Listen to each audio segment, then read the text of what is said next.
kwa uwezo wake awatie Roho Mtakatifu wanawe hawa wateule waliozaliwa katika uzima wa milele kwa ubatizo, naye Roho Mtakatifu atawaimarisha pamoja yale mwenzao kwa mpako wake, atawafanya wafanane na Kristo mwana wa Mungu.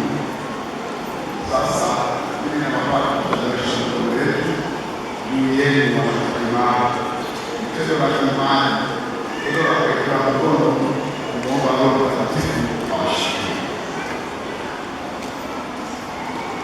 Mungu Mwenyezi, Baba wa Mwana wetu Yesu Kristo, ndivyo ulivyowazaa upya watumishi wako kwa maji na Roho Mtakatifu, ukawaokoa katika dhambi.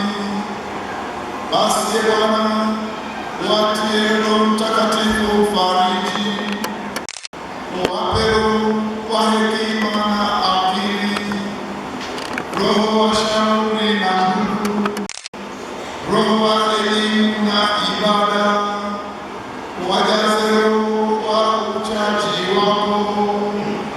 Tunaomba